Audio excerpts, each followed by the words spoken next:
O ministro do Supremo, Gilmar Mendes, comentou em entrevista ao jornal Estadão nesta quarta-feira o ato pela democracia na Avenida Paulista no último domingo. Para Gilmar Mendes, o ex-presidente Jair Bolsonaro convocou a manifestação com o objetivo de mostrar apoio público.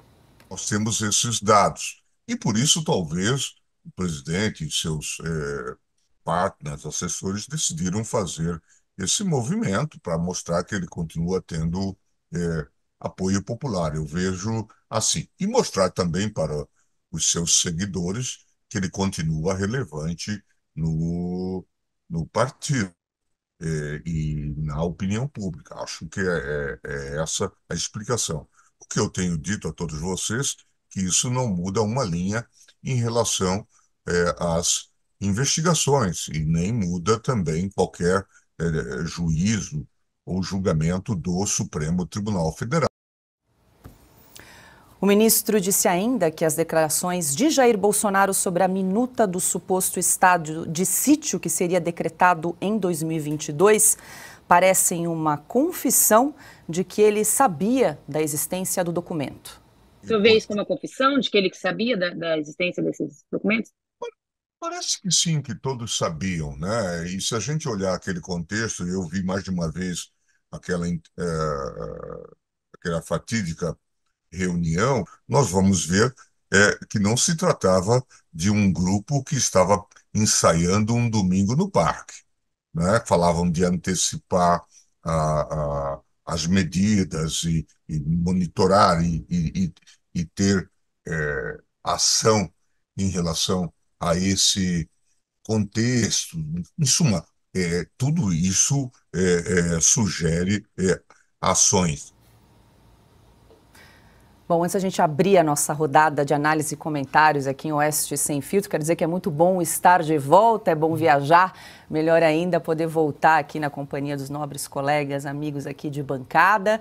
Queria mandar um beijo para Augusto Nunes e Silvio Navarro, que estão de folga hoje, e também um beijo muito especial para Joyce Mafezoli e também para Adriana Reide, que comandaram o Oeste Sem Filtro nesses meus dias aqui de folga, fizeram um trabalho belíssimo, maravilhosa, super competentes, muito obrigada, um beijo grande, também, claro, para nossa nobre audiência que não para de crescer. Acompanhei o programa aqui nas últimas semanas, sucesso absoluto aqui em Oeste Sem Filtro. Adalberto Piotto, muito boa noite. Seu comentário em relação às declarações aí do ministro Gilmar Mendes sobre o ato do último domingo. Não estava aqui, mas acompanhei de longe, foi gigante. Realmente a Avenida Paulista ficou coberta aí por um mar verde e amarelo aqui no último domingo. Paulinha, seja bem-vinda. Foi gigante, só que a esquerda teve um delay de 2 dias para reconhecer o gigantismo. Foi interessante, né? Paula, seja bem-vinda. Cauti, Flávio, seja bem-vindo novamente aqui ao Oeste Sem Filtro. Constantino, a todos vocês que nos acompanham. A frase do ministro Gilmar, primeiro é uma entrevista que não há uma frase dita objetiva e direta, é sempre muito, então, parece. Mas a questão é, o ministro deveria dar uma entrevista sobre esse assunto? Juízes deveriam se manifestar fora dos autos? Esse assunto não é por demais delicado para um ministro sugerir que ele estaria quase que antecipando o voto e o entendimento dele?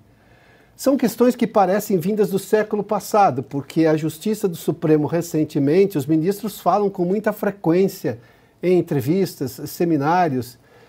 O Supremo se tornou, inclusive, previsível. Quando tem 9 ministros, quando tem 10 ministros, porque está faltando um para ser nomeado, não é mais o caso, sabe-se que o resultado de qualquer coisa é 8-2. Se tem 11, é 9-2. Ou seja, sabe que os 2 indicados do Bolsonaro votam, do ex-presidente Bolsonaro votam de uma maneira, todos os outros votam de outra maneira. Sobretudo em questões, por exemplo, relativas à preservação da democracia, não no sentido real de preservação da democracia, mas sim nesse novo entendimento do que seria preservar a democracia, que tem mostrado, por exemplo, o Tribunal Superior Eleitoral e também o Supremo Tribunal Federal. Ou seja, o que mais chama a atenção nessa declaração do ministro Gilmar Mendes é uma possibilidade, é uma possível antecipação de entendimento, de voto dele, quando isso, evidentemente, se isso chegar ao Supremo Tribunal Federal. Mas vale lembrar que, por exemplo, tanto em estado de defesa e a declaração do presidente Bolsonaro, falou assim, golpe com o Congresso, porque no estado de defesa, e ele fala dessa minuta, O estado de defesa é um decreto do presidente que logo após, ou seja, por ser um decreto, ele já é aplicado, mas ele tem que ser submetido logo após ao Congresso Nacional. A evolução disso que seria um estado de sítio, aí o presidente consulta os conselhos, são 2 conselhos, depois envia ao Congresso Nacional e só o Congresso Nacional é que decide se pode ou não o estado de sítio. Ou seja, você tem um trâmite democrático previsto na Constituição, tem um trâmite constitucional, melhor dizendo, previsto claramente, em que o presidente é incapaz de fazer isso sozinho, ele nem pode fazer isso sozinho. E mesmo no caso do estado de defesa, que exige esse decreto do presidente, é uma medida que o Congresso vai ter que referendar rapidamente, porque nós estamos falando, claro, de uma medida excepcional para manter a ordem. É esse o objetivo de um estado de defesa. Então, o que o presidente Bolsonaro disse lá na manifestação, como também reiterou aqui durante a entrevista ao Oeste Sem Filtro recentemente, nessa semana, ele diz exatamente esse o ponto. Ou seja, não dá para fazer estado de defesa, golpe sem o Congresso Nacional. Ele está colocando golpe entre aspas, porque essa é a declaração que é atribuída a ele, ou seja, numa acusação que fazem a ele. Aí vem essa entrevista foi concedida, se não me engano, no Estado de São Paulo, o Jornal do Estado de São Paulo, né? Vem o ministro Gilmar Mendes e diz assim, me parece que sim, que talvez, que não, que... Bom, enfim, de novo, precisamos trazer de volta a institucionalidade do país. O Supremo é o Supremo, a última corte a ser considerada, a ser consultada. A decisão do Supremo normalmente, com raríssimas exceções, quando eles mesmos começam a discutir por muito tempo, mas uma vez decidido é a decisão final. Para uma alteração de uma decisão do Supremo teria que, obviamente, o Congresso Nacional se rebelar, mas aí também é um processo democrático, constitucional, ou seja, de alterar uma lei que possa retroagir e tudo mais. O que chama a atenção é que uma corte como essa deveria se resguardar a sua institucionalidade. E nós estamos vendo aqui um avanço, né, de opiniões, tudo publicamente. Será que deveria um presidente do Supremo se manifestar dessa maneira? Dentro do próprio histórico do Supremo Tribunal Federal de outros tempos, não deveria. Por que esse Supremo faz diferente? É uma pergunta que pode se fazer aos ministros que costumam dar entrevista, obviamente falando fora dos autos. Paula. Rodrigo Constantino, muito boa noite. Vou pegar esse gancho aqui do Piotto, que colocou esse ponto, né, sobre a parcialidade do ministro Gilmar Mendes em dar essa declaração, a sua opinião sobre o ato aí do último domingo que ocorreu aqui na Avenida Paulista. Consta, como é que você enxerga essa questão? Boa noite. Boa noite. Extremamente inadequado isso. Paula, seja bem-vinda. Boa noite, Piotto. Boa noite, Flávio Morgensen. Boa noite, Cauti. Silvio Navarro, Ana Paula Henkel, Mestre Augusto, toda a equipe da Oeste Sem Filtro e nossa audiência qualificada. Eu ia pela mesma linha do Piotto, né? É extremamente inadequado falar fora dos autos num caso que está em julgamento. Isso é óbvio que é antecipar o voto, isso é óbvio que é emitir uma opinião que não é técnica, que não é jurídica, mas sim política, pessoal e subjetiva. Isso é algo impensável para os ministros da Suprema Corte Americana. De vez em quando, um ou outro dá uma entrevista, mas nunca comenta de forma tão assertiva e direta sobre um caso em julgamento. É apenas para falar de uma coisa mais hipotética, se o Trump poderia ou não estar fora das urnas e tudo mais. Mas eles não estão julgando um caso, vão lá e falam, parece que ele confessou um crime. Isso é meio terceiro-mundista, né? Isso é bastante anti-republicano, diga-se de passagem, já que eles gostam tanto de se colocar como os defensores da democracia. É uma corte não só politizada ao extremo, como partidária ao extremo. A previsibilidade dos votos que o Piotto mencionou é por isso, é porque a gente sabe que todos aqueles ministros ali, à exceção dos 2 indicados por Jair Bolsonaro, eles são anti-bolsonaristas. Alguns já compararam Bolsonaro a Hitler e por aí vai. Então, não tem nenhum grau de isenção, de imparcialidade que se exige ou se exigiria num país sério de um magistrado de uma corte constitucional, de uma última instância do Poder Judiciário. Agora, chama atenção, né, ali na fala do próprio Gilmar Mendes, do ministro, a narrativa do golpe. Né? Não, fica claro que não era um domingo no parque que eles estavam combinando. Eles não combinaram nada. Há alguma coisa na fatídica reunião, e sobram adjetivos, né? Fatídica reunião. Há alguma coisa na tal fatídica reunião mostrando uma articulação para mobilizar a gente para invadir alguma coisa? Eu não vi. Se o ministro viu, e ele disse que viu mais de uma vez, eu adoraria que ele me apontasse. Nós, como jornalistas, temos interesse em ver onde é que está o batom na cueca desse golpismo, porque nós não vimos isso. Nenhum tipo de articulação, de coordenação para mobilizar soldados para invadirem prédios públicos e o STF e o Congresso ocuparem e tomarem o poder. Ninguém viu nada parecido. Então, é óbvio que é uma narrativa. Agora, essa narrativa, para responder até a pergunta excelente que o Piotr colocou no final da sua fala, né? Por que houve uma mudança tão gritante de postura do STF? A explicação está aí, né? Porque eles criaram uma narrativa de que Bolsonaro é, e ainda é, uma terrível ameaça fascista à nossa democracia, e isso justificaria todo tipo de postura mais, digamos assim, politizada ou partidária desses ministros ilustres que estão apenas resguardando, protegendo, salvaguardando a democracia brasileira. Se você tira essa narrativa e vamos avaliar então as decisões técnicas, vamos avaliar então o que há de prova, de evidência, de suspeição ou não dos magistrados envolvidos, aí a casa cai como um castelo de cartas, né? Então eles precisam alimentar a narrativa de que houve uma articulação golpista terrível. Por isso que eles estão tendo que, digamos assim, se exceder um pouquinho. Flávio Morgan, seja bem-vindo novamente ao estúdio de Oeste Sem Filtro, muito boa noite. Quero destacar um outro ponto aqui dessa entrevista que Gilmar Mendes concedeu aí ao Estadão, quando foi perguntado a respeito da possibilidade de anistia para aqueles que depredaram os prédios públicos no 8 de janeiro, Gilmar Mendes disse o seguinte, aspas, estamos falando da ameaça mais grave à democracia em todos esses anos pós-ditadura. E agora falar em anistia para esse tipo de crime não faz o menor sentido. Certamente aqueles que tiveram participação menor no evento já foram consagrados com medidas muito mais leves. A maioria dessas pessoas foi liberada. Essa dosimetria a justiça já está fazendo, fecho aspas, então, para o ministro Gilmar Mendes em entrevista que ele concedeu ao jornal Estadão. Boa tarde, Paula. Boa tarde, seja bem-vinda de volta. Caute, Piotr, Constantino, eu reparei que eu tô aqui há 2 anos na Revista Oeste, nunca fiz um programa com Constantino, a primeira vez que eu tô conseguindo acertar as datas, ó. Coisa rara aqui. Vamos lá, em primeiro lugar, quando você fala em ameaça à democracia, você disse que foi um bando de gente num domingo, que não tinha ninguém no prédio, sem armas, sem absolutamente nada, e fazem uma violência nihilista, ou seja, ora, o Brasil está indo pro buraco, vamos quebrar tudo ali na frente. É um crime, só que é um crime de violência. Dizer que isso é uma ameaça à democracia, ora, todo mundo foi lá, limpou no dia seguinte e vida que segue. Foi exatamente isso.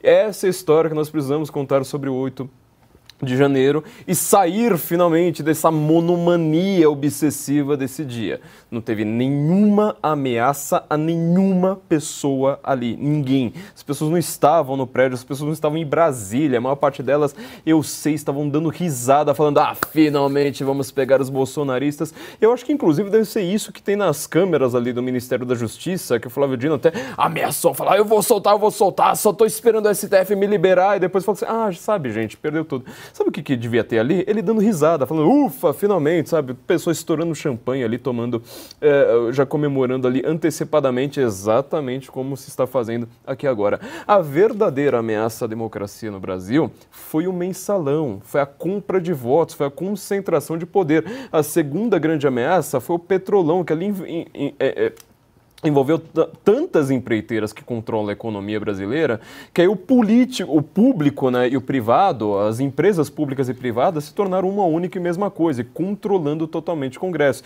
E a terceira maior ameaça começa quando você coloca pessoas na Suprema Corte que fazem o direito narrativo. Agora eu quero aproveitar bem o que o Consta acabou de dizer. Vamos brincar de detetive. Ora, sei lá, tem uma denúncia aqui de golpe de Estado. Vamos ver, foi você? A gente tem que ver pela lei. Só que essa lei ela é escorada, a própria ideia de uma Constituição, quando você vai ler o Hans Kelsen, né, ele fala de uma norma fundamental, só que essa norma é uma norma fictícia, ela não existe, né? Ou seja, existe alguma coisa que fez a Constituição ali existir. Um evento histórico, uma guerra, a redemocratização do Brasil, né, que criou essa Constituição totalmente revanchista e já esquerdista por si. Mas o que agora está sendo substituído? Ou seja, você ignora até essa Constituição, que já é péssima, e cria uma narrativa, ou seja, não, existe uma minuta de golpe. Olha como que isso é transmitido pela mídia. Existe uma minuta de um golpe. Quando você pensa em golpe, você está pensando, então é uma ditadura, vão concentrar os poderes. Não, era simplesmente rever, estudo sobre um Estado.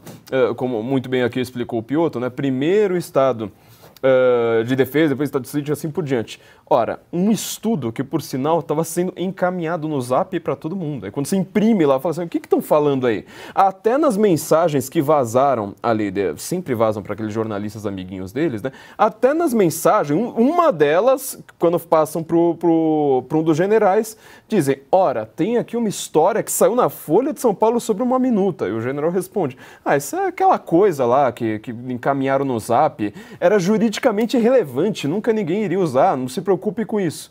E aí o comentário do jornalista, né? Tá vendo? Ele sabe da minuta, estávamos em risco. Justamente o pessoal estava lá dizendo, ora, isso aqui não é para ser levado a sério. Então, assim, essa coisa de teria dito, parece que um juiz dizendo uma coisa como essa, como disse o Consta, é uma coisa de terceiro mundo, é uma coisa de juiz da Venezuela, entendeu? Da União Soviética, da China comunista, da Alemanha nazista, entendeu? Que inclusive alguns dos juristas ali e dos ideólogos estão sendo bastante citados de uma maneira bastante assustadora pelo Supremo Tribunal Federal. Carlo Cauti, muito boa noite, meu vizinho aqui nessa noite, sempre bem preparado, municiado de computador, iPad, celular, está sempre preparado. Dos gadgets jornalistas de raiz, assim, né? Sempre antenadíssimo. Muito boa noite. O que você destaca aí das falas do ministro Gilmar Mendes, Cauti? Vamos destacar os aspectos jurídicos, né, Paula? Boa noite, bem-vinda de volta, sempre um prazer tê-la conosco. Boa noite, Piotr, boa noite, Flávio, boa noite, Constantino, boa noite ao nosso público. Eu destacaria os aspectos jurídicos que deveriam ter sido contestados pelos colegas que fizeram a entrevista, mas evidentemente ou por falta de conhecimento ou por vontade de não, ou, vamos dizer assim, por omissão, né? Ou por desconhecimento ou por omissão não foram contestados. Primeiramente, a questão da anistia. O ministro disse que não cabe anistia nesse caso. Os nossos colegas deveriam ter lembrado ao senhor ministro que não é ele que decide a anistia. Quem decide a anistia é o Congresso Nacional. Não é o ministro do Supremo Tribunal Federal que decide se a anistia é ou não concedida. Isso é o artigo 107 do Código Penal brasileiro. E a anistia pode ser concedida, como aconteceu, por exemplo, em 1979, até por crimes de natureza política, como foi para os terroristas que, durante a época militar, ensanguentaram a vida dos brasileiros. E a questão também das falas, declarações do ministro Gilmar Mendes. O artigo 135 do Código de Processo Civil é muito claro. Ele fala em suspeição. Ou seja, um juiz é suspeito em julgar um caso quando ele, abre aspas, é amigo íntimo ou inimigo capital, fecha aspas, do réu. Ou seja, esses são critérios subjetivos que determinam se o juiz ou não pode decidir sobre um caso ou não. E me parece que as declarações passadas, não somente do ministro Mendes, mas também de outros ministros do Supremo Tribunal Federal, estão dizendo muito claramente que há uma inimizade direta, muito clara, evidente, entre o Supremo Tribunal Federal, pelo menos parte do Supremo Tribunal Federal, e o ex-presidente Jair Bolsonaro. E essa declaração do ministro Gilmar Mendes, que de fato é completamente inoportuna para o momento, né? Um ministro que está pré-julgando, de fato, né, algo que deverá ainda ser apreciado pela corte, analisado em todos os seus aspectos, com as provas, com as sustentações orais também, que o Supremo Tribunal Federal não quer mais que aconteçam, porque, evidentemente, tem medo de que verdades sejam faladas ao vivo e a cores na TV Justiça, e por isso simplesmente proibiu que advogados de defesa possam fazer suas defesas oralmente, como acontece em todos os países